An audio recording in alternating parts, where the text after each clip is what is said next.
Poranek w wiosce Pchelsze przywitał mnie słonecznymi promieniami wpadającymi do mojego pokoju. Kiedy otworzyłem okno na oścież, poczułem zimny górski chłód. Dźwięki śpiewających ptaków od razu wdarły mi się w słuch.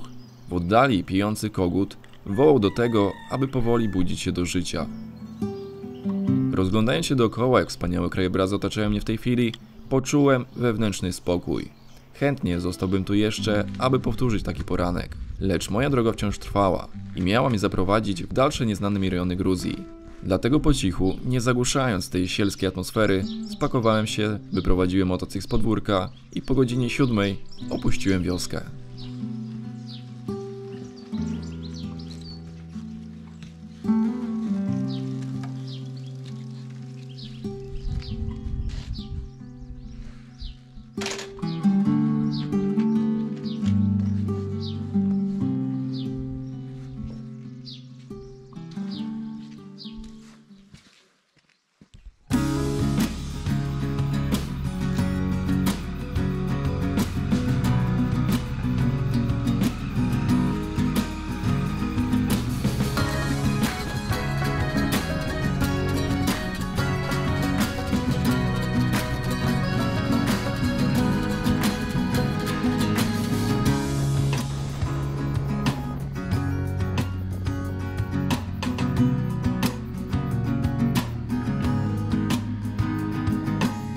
Za dzisiejszy cel obrałem dokończenie dalszego etapu gruzińskiej drogi wojennej, której nie przejechałem poprzedniego dnia. Chciałem dziś dotrzeć do granicy z Rosją, zwiedzić kilka atrakcji na trasie, w tym słynną cerkiew, która na przestrzeni lat stała się główną wizytówką Gruzji. Ponagrywać przy tym też ujęcia dronem, na których mi zależało, a w końcowym etapie tego dnia dotrzeć do wioski Shatili.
Cześć, witajcie, mamy kolejny dzień. Dzisiaj ruszyłem z wioski położonej na drodze wojennej w stronę granicy właśnie z Rosją. Wczoraj nie zdążyłem tak naprawdę, już nawet nie chciałem podjeżdżać aż pod granicę, dlatego że było późno, robiło się ciemno i nawet dronem bym tego tak fajnie nie objął, jak myślę, że zrobię to teraz. Tylko że jeszcze śniadania nie jadłem, dlatego jadąc tutaj po drodze wstąpiłem, jak przejeżdżałem przez jakąś większą wioskę, taką widać, że pod turystów, bo strasznie dużo osób chodziło poubieranych tak właśnie turystycznie w góry. Poszedłem do sklepu, kupiłem jaja, kupiłem jakieś tam wodę dodatkową i inne rzeczy, ale też obok była piekarnia, w której udało mi się kupić dopiero co na moich oczach świeżo upieczony gruziński chleb. I co się jeszcze okazało, pan, który tam pracował w tej piekarni. Pracował kiedyś w gruzińskich piekarniach, które były położone w Polsce, m.in. Białystok, Szczecin, Łódź. Także dzień dobry, dziękuję, proszę bardzo. Pan znał bardzo dobrze. To ogólnie fajnym jest akcentem, że udało się tak o czymś jeszcze pogadać. Znaczy, kupiłem w jakimś sklepie jaja. Nie są chyba to, znaczy nie są na bank to swojskie ogólnie. Do tego jakaś taka szynka, chyba alla mortadella, tak bym to nazwał. Tu woda mi się gotuje. Jeszcze w sumie się jeszcze nie gotuje. Ale jak będzie gotowała się, to rzucę sobie jajka. A tutaj świeżutki, upieczony świeżo chlebek. Bardzo dobry swoją drogą. Później wpadnie kawka. I w końcu dzień będzie jakoś fajnie rozpoczęty. 10 km mam do granicy z Rosją. Tam wiadomo, tylko się zatrzymam, zrobię fotki. Później wrócę się i mam dzisiaj do przejechania jeszcze jedną przełęcz. Ale jest to już przełęcz offroadowa, więc będzie pewnie ciekawie.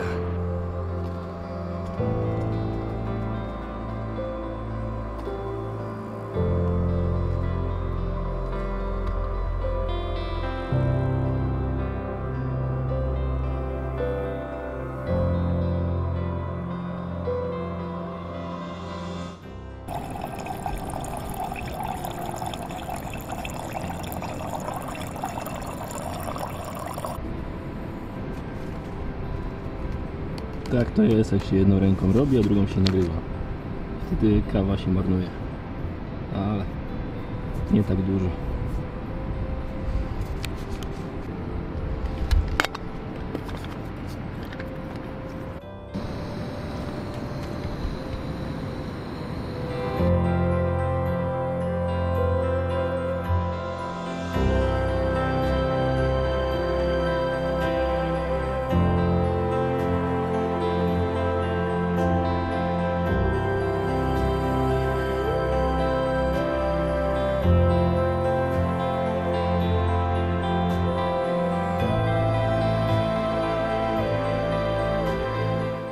Pojadłem, popiłem i już jestem szczęśliwy, zaraz ruszam na trasę. A jeszcze puściłem sobie swój ulubiony gruziński kawałek, którego zacząłem słuchać jeszcze będąc w Polsce. I po prostu mam do tego sentyment na tyle, że jak dzisiaj tego słucham, to sobie myślę, kurczę, no chciałem być w Gruzji, no i jestem, udało się. Więc chyba z tego jestem bardzo szczęśliwy. Pomimo tych trudności, które były, to i tak wydaje mi się, że wszystko jest tak jak powinno. Jestem tutaj, jestem szczęśliwy, jestem przeziębiony, ale to przejdzie za jakiś czas. Więc w sumie zaraz ruszam dalej w trasę, a jeszcze się trochę nacieszę tymi widokami, kawką i tą muzyką.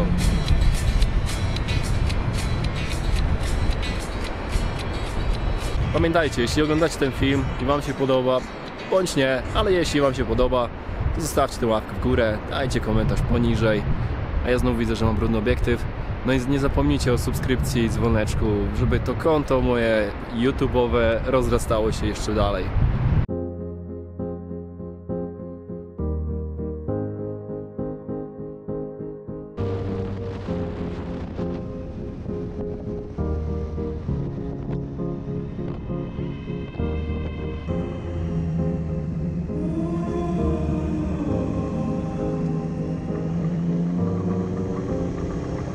Ostatnie kilometry drogi do granicy z Rosją prowadzą przez tzw. Wrota Kaukazu. Niegdyś, według odległych historii, to właśnie tu znajdował się wielki mur z bramą, odgradzający nieistniejące już Królestwo Iberyjskie przed najeźdźcami, barbarzyńcami z północy. Aleksander Wielki nazwał ją Bramą Kaspijską. Historia, którą opisywało wielu podróżników minionych wieków, przypomina mi dziś ostatni bastion Nocnej Straży, jaki pojawił się w filmie Gra o Tron. Wrota Kaukazu to nazwa często zastępowana od głównej, wąwóz Darjalski. Jego długość to około 3 km, a głębokość sięga do 1000 metrów. Moja obecność tutaj wprawiła mi wielki zachwyt, a zarazem mogłem poczuć pokorę do potężnych gór i pięknej, dzikiej przyrody.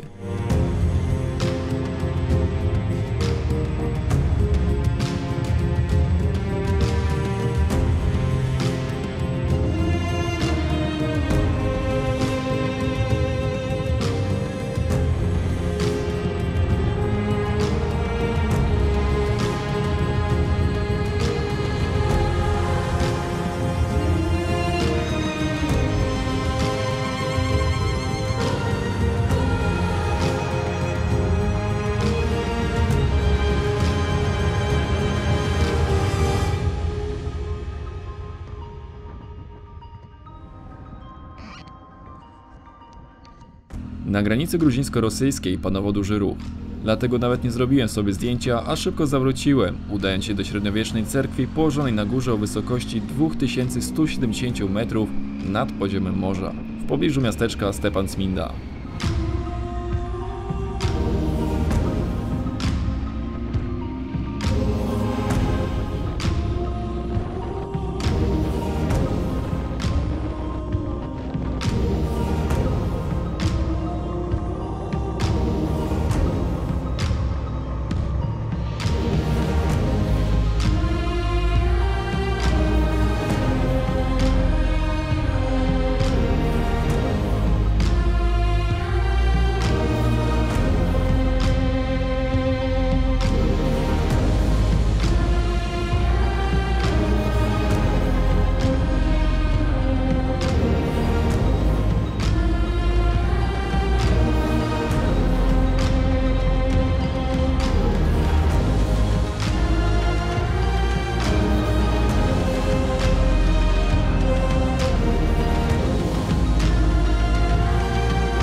Będąc na drodze wojennej, nie można zapomnieć o średniowiecznej cerkwi Cminda Samemba.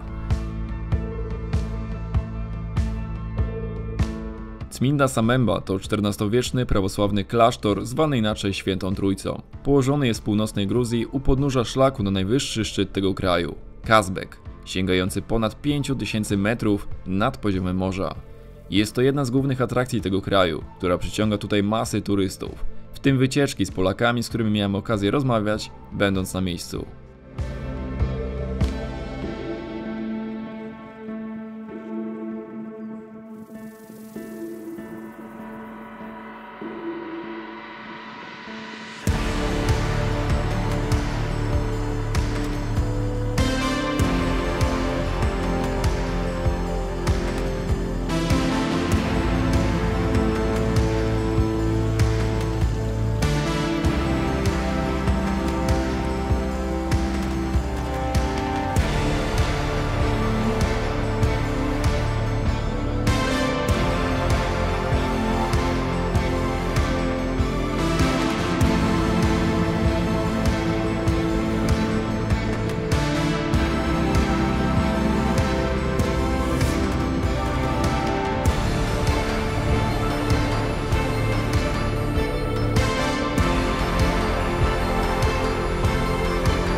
No?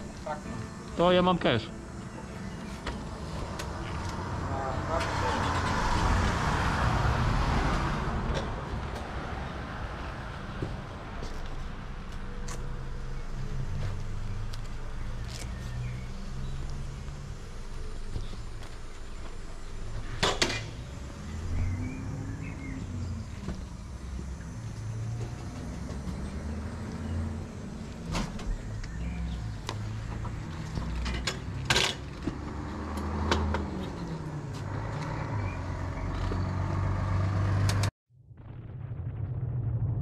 Zjechałem z drogi wojennej tuż obok zapory wodnej na jeziorze Żinwali, w miejscowości Aranisi. To właśnie tu rozpoczęła się kolejna przygoda prowadząca do wioski Shatili. Według nawigacji przede mną było około 90 km, z czego wiedziałem, że w którymś momencie na pewno asfalt się skończy i zacznie się offroad. Nie wiedziałem tylko, gdzie dokładnie.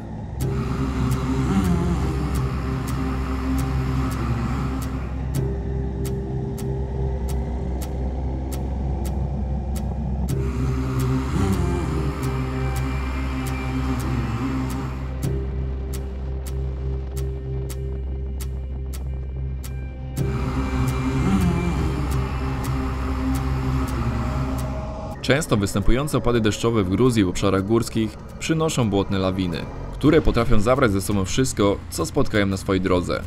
Natura jest potężna i nieobliczalne są jej skutki. Czasem też nie jesteśmy w stanie wyobrazić sobie tego, co mogłoby nas spotkać.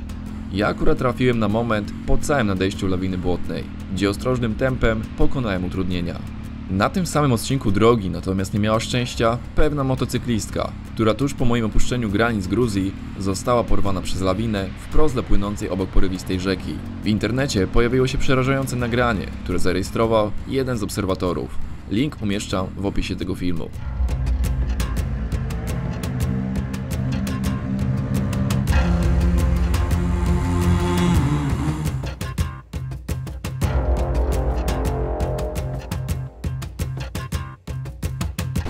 Na stówę zaraz będzie padać, bo już czuję, jak wieje we mnie wiatr. Dobra, ja się zbieram, nie wiem. Patrzę na Google Maps, ewentualnie gdzie jest jakiś nocleg, hotel. To jest chyba najbardziej rozsądna decyzja.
Przestraszyłem się burzy i głównie piorunów walących gdzieś w pobliżu. Dlatego stwierdziłem, że wjazd w góry nie ma kompletnie sensu w moim przypadku, bo to jest dla mnie niebezpieczeństwo, jakby nie patrzeć. Odpuściłem ten temat i zjechałem niżej do jakiejś małej miejscowości. Wiem, że tu w pobliżu jest dużo jakichś guest house'ów, jakichś agroturystyk, coś takiego, ale stwierdziłem, że nie będę z tego korzystał. Może uda się, że ta burza i ten deszcz, który teraz leje, przestanie za jakąś godzinę, dwie. No i wtedy bym się może udał faktycznie na tą przełęcz i do miejscowości tam położonej dalej, tam jest jakaś taka wioska, nie pamiętam nazwy, najwyżej zaraz tutaj wyświetlę, żebyście mieli podgląd mniej więcej, gdzie się znajduje. Stwierdziłem, że może to przejdzie, bo na razie pada deszcz, mocno leje i tak naprawdę on mi nie przeszkadzał w jeździe. Mogłem jechać śmiało, ale jak się raz błysło i raz gdzieś strzelił w pobliżu, tak speniałem i stwierdziłem, że nie, zawracam, nie ma sensu. I tak zjechałem gdzieś tutaj z boku, a jak wcześniej jechałem, to widziałem kątem oka, że tu jest jakaś wiata. I teraz właśnie tutaj wjechałem. Była fakt zagrodzona łańcuchem, wjazd był, ale ten łańcuch odczepiłem. Wjechałem tutaj motocyklem, tu w ogóle jakaś tabliczka jest informująca coś z Unią Europejską. Nie wiem, Gruzja nie jest w Unii Europejskiej, z tego co mi się wydaje. Więc stwierdziłem, że skoro jest taka tabliczka, a ja pochodzę z Polski, jestem w Unii Europejskiej, to chyba nikt nie będzie miał przeciwko, jeśli tu zostanę na jakiś czas. Widzę też, tam jest miejsce ewentualnie na to, żeby ognisko rozpalić z takim małym zadaszeniem, ale kupiłem w sklepie kiełbasę i chleb, także na kolację może być. I też nawet rozważam opcję, żeby tu się przespać. Chyba za dobrze ostatnio miałem, jeśli chodzi o jakieś hotele, agroturystyki. W końcu trzeba się przespać tak na dzikusa. I nawet tutaj są... W ogóle ja się tutaj czuję, jakbym był w Albanii z kolegą od GS-a w tym odcinku, gdzie wylądowaliśmy na plaży w jakimś opuszczonym barze, gdzie wszystko było.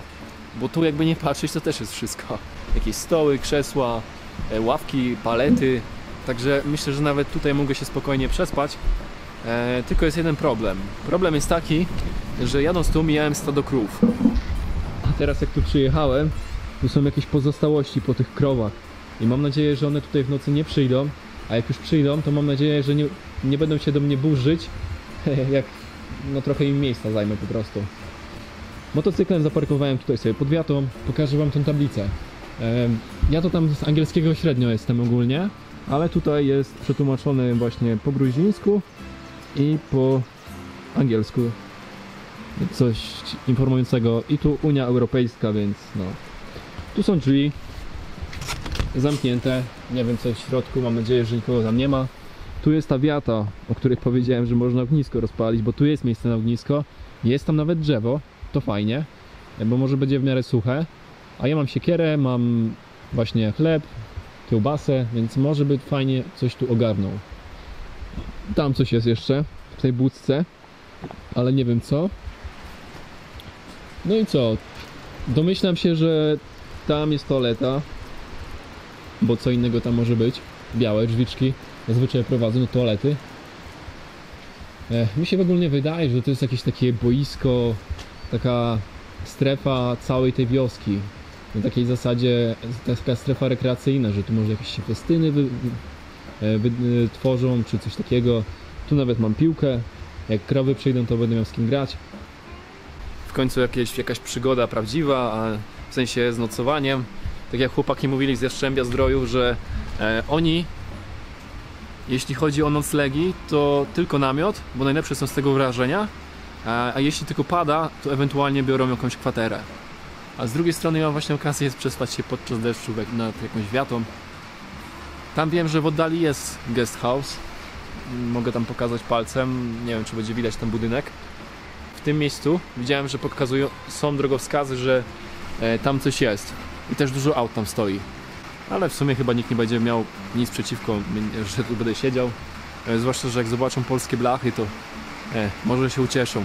A w ogóle taka ciekawostka. Większość osób, która do mnie zagaduje, to są starsi ludzie, którzy automatycznie z marszu się pytają, czy rozmawiam po rosyjsku. Po rosyjsku nie mówię i to od razu im staram się wytłumaczyć, ale na takiej zasadzie, że oni trochę powiedzą, ja ich zrozumiem, ja trochę powiem i oni mnie też zrozumieją. I właśnie już trzecia mi osoba mówi, że jego dziecko albo studiuje w Polsce, albo pracuje w Polsce, a i nawet ten piekarz, u którego dzisiaj chleb kupowałem, to też mówi właśnie, że pracował w Polsce w gruzińskich piekarniach. A dzisiaj właśnie jeden pan mi powiedział coś tam, że jego syn studiuje w Łodzi tam od kilku lat i też tam mieszka w Polsce, więc fajna ciekawostka, że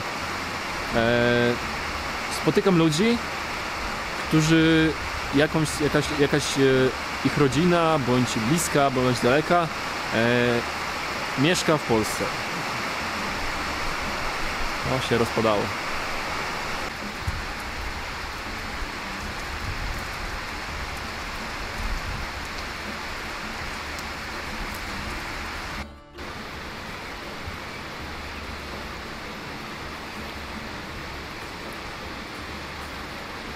Ja pierdzielę, teraz to jestem w szoku.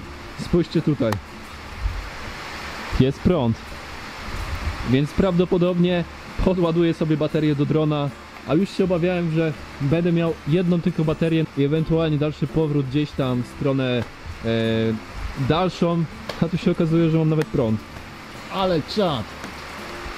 Patrzcie, świeci się. No lepiej trafić nie mogłem. Nie no kurde, dla mnie jest rewelacja. Tak musiało być, musiałem tu trafić.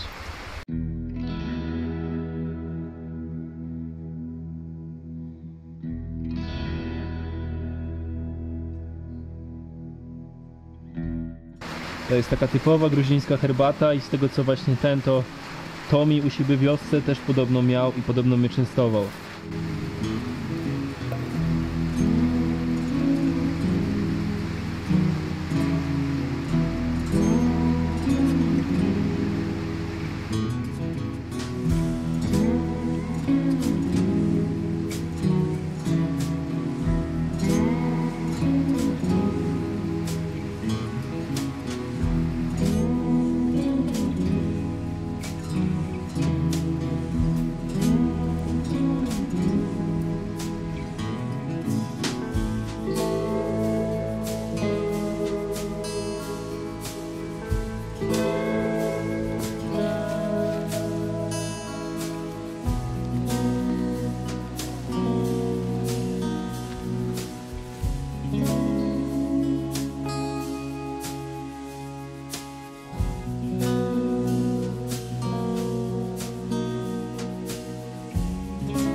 To mi się właśnie podoba w Gruzji, że tutaj każdy jest pozytywnie nastawiony do ciebie, czy tam do mnie.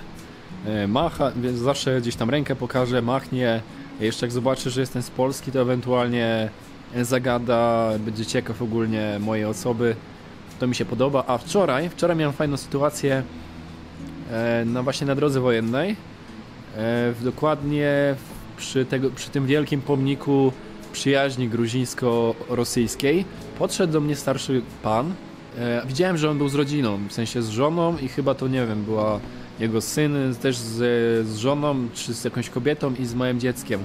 Zapytał się mnie, czy mówię po rosyjsku. Mówię, że nie. Oni chyba byli właśnie z Rosji. To w ogóle najlepsza z tego wszystkiego. A widzieli, że latam dronem, że mam aparat z kamerą i z mikrofonem. Aparat z kamerą i z mikrofonem. Że mam aparat z mikrofonem. I widzieli moje tablice rejestracyjne, że jestem z Polski. Motocykla. I ten pan przetłumaczył w translatorze, czy mógłbym mu podać swoją nazwę kanału YouTube. Ja tak na niego patrzę i mówię, że skąd on wiedział, że jestem youtuberem, bo to jest ciekawe ogólnie. Ale tego akurat mi nie powiedział. Dałem mu, ucieszył się, tam w sumie wszyscy się ucieszyli. A teraz idzie do mnie jakiś psiak, a ja mam kiełbachę. I to jest najgorsze, że tą kiełbachę trzeba schować. O Boże. Siad. Nie niż kamery. Dobra, jestem z powrotem, musiałem się trochę cieplej ubrać, bo robi się zimniej, jestem i tak w górach, a tak naprawdę nie wiem, jakie temperatury występują o poranku, czy nawet w nocy, jak bardzo jest zimno, dlatego dzisiaj idę spać ubrany na cebulkę, właśnie dlatego, że między innymi jestem przeziębiony, a druga sprawa jest taka, że jednak śpię w jakby takim prowizorycznym schronieniu. Mam śpiwór, który jest do temperatur nawet do minus 10 stopni, ale ten śpiwór nie jest puchowy, jest to zwykły syntetyczny śpiwór i wielokrotnie przekonałem się, że nawet jak jest zimno, to on jakoś tam za bardzo nie pomaga. Na wyjazd po prostu nie przygotowałem się za bardzo, nie kupowałem jakiegoś lepszego, bo tak naprawdę, żeby kupić dobry szpiwór, trzeba dać pewnie ponad 1000 zł. Ja już nie chciałem się na jakieś wydatki bardziej szykować, dlatego śpię, będę spał tak jak jest teraz i to mniej więcej chciałem wam dzisiaj przedstawić w tym momencie właśnie. W wstępie chciałem pokazać, tu jest brama wjazdowa i tu sobie dałem taki łańcuch. Nie wiem, czy dobrze widać, ale tu jest łańcuch, który mniej więcej tak naprawdę jak ktoś będzie chciał wejść, to sobie i tak go ściągnie albo sobie nogą przeskoczy.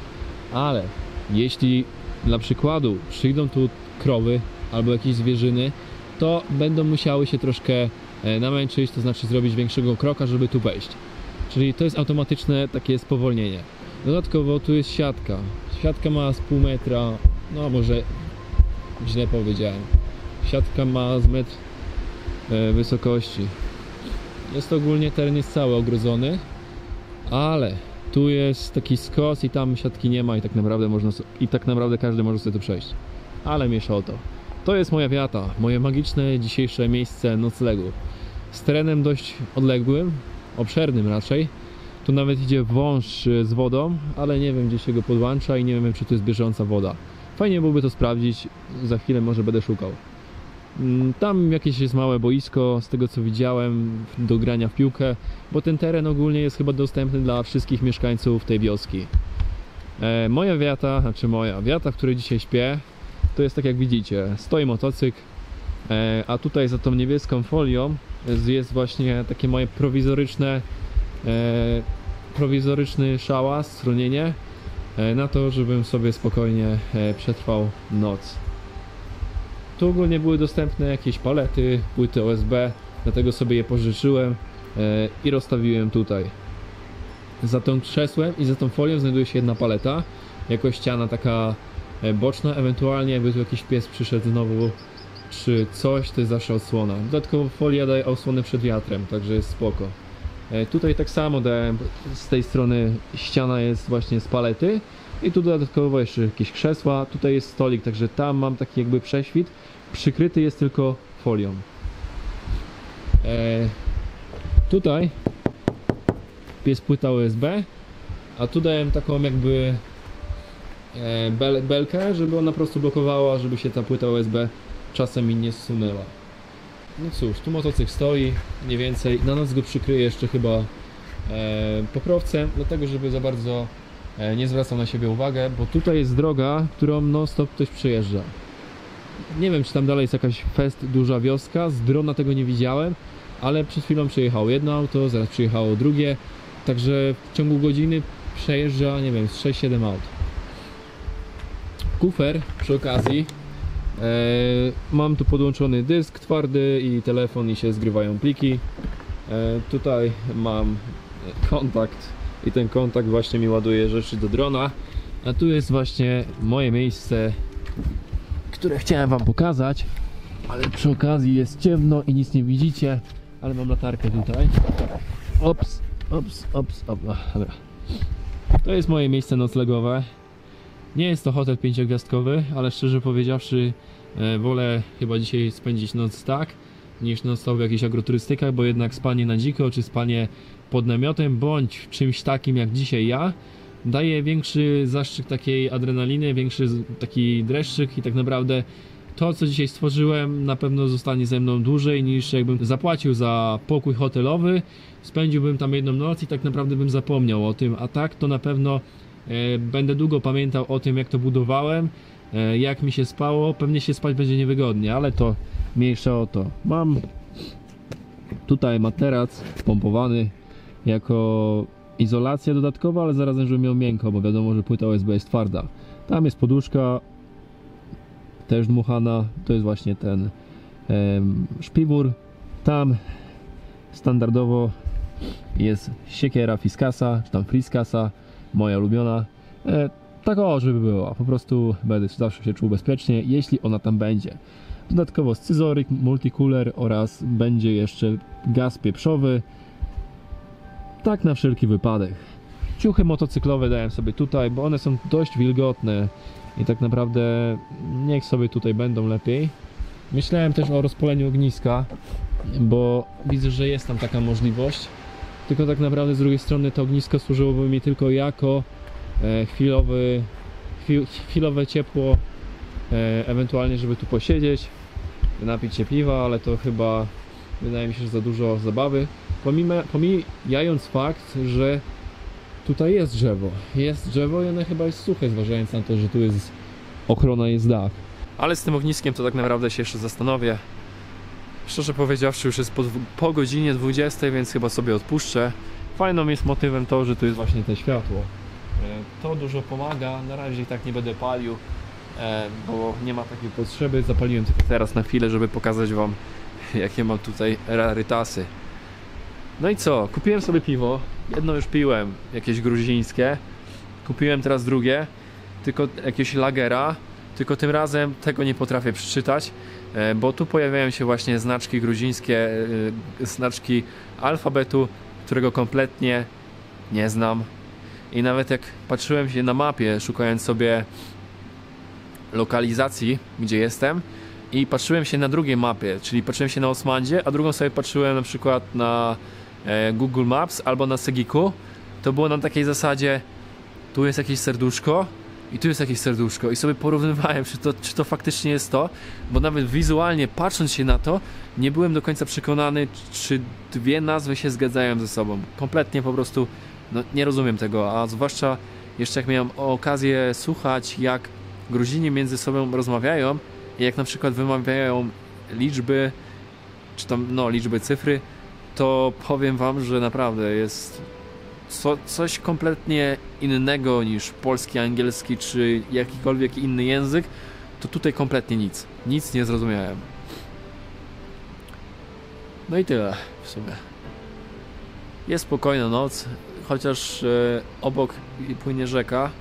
Jest jakiś potok bardzo porywisty. Z tego co byłem przed chwilą sobie ręce opłukać, bo miałem brudne. Nie są to rzeki takie jak w Albanii, czyli turkosowa woda, zimna, taka górska, gdzie można byłoby się z rana wykąpać. Tak jak to było właśnie w Albanii, kiedy byłem z kolegą od GS-a. Tutaj niestety woda płynie brudna, taka szara, czarna prawie że. Więc nawet jakbym chciał się wykąpać, to raczej by to chyba nie wpłynęło dobrze na brud, który jest na moim ciele. To oczywiście żart.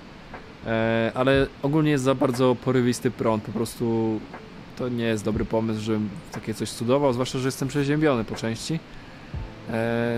No ale wiadomo, fajnie byłoby się ochłodzić samego rana w takiej górskiej rzece. Może w innych częściach Gruzji będę miał taką okazję. Jutro pewnie wstanę koło 6. Pozbieram trochę te graty, które wykorzystałem dzisiaj na schron. Poustawiam je z powrotem i spróbuję ruszyć właśnie na Abano Pass. Mam tam 50 km z tego co widziałem na mapie. Około 50 km, z czego jak teraz jechałem, to ta droga w ogóle nie była szutrowa, tak jak zakładałem, tylko była to droga taka jakby asfalt, trochę betonu, coś takiego. Czyli na takiej zasadzie, że nie wiem na jakim odcinku to się kończy, czy to jest do końca taka pociągnięta droga. Jeśli tak, to mi na pewno szybciej minie ta trasa, jeśli nie, no to się wszystko okaże. Na pewno trzeba będzie ciśnienie w oponach spuścić na mniejsze. No i jeszcze właśnie na takiej zasadzie, oby jutro nie padało, bo jeśli będzie padać, to z drugiej strony mogę jechać śmiało, tylko żeby nie grzmiało i nie błyskało się, bo dzisiaj speniałem po prostu. Stwierdziłem, że nie, to chyba nie jest najlepszy pomysł. I w sumie dzisiaj nie żałuję, dobrze, że tak zrobiłem, bo dzięki temu jestem tutaj, mam dach nad głową, nic mi nie pada, mam wszystko suche, dodatkowo zbudowałem sobie szałas, także full wypas, all inclusive, bym to tak to nazwał po gruzińsku.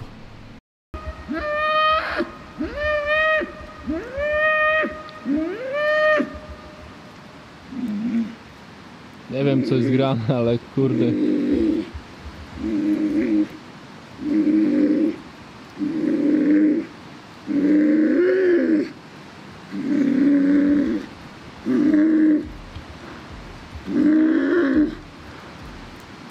Co? Co ty?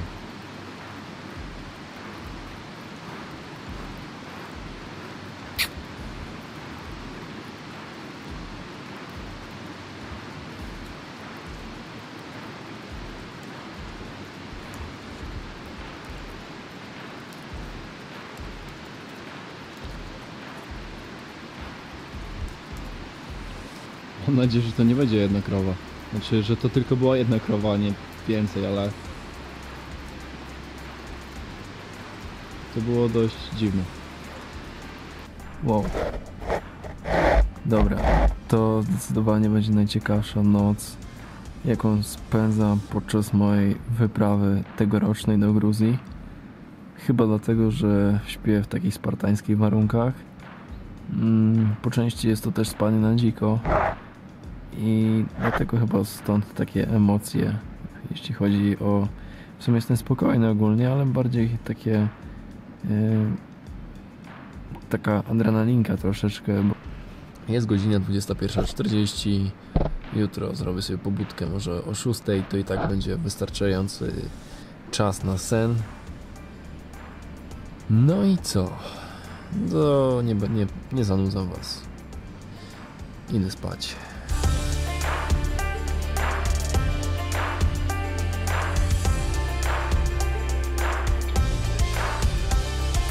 Dobra, teraz możemy jechać na każdą przełęcz w Gruzji.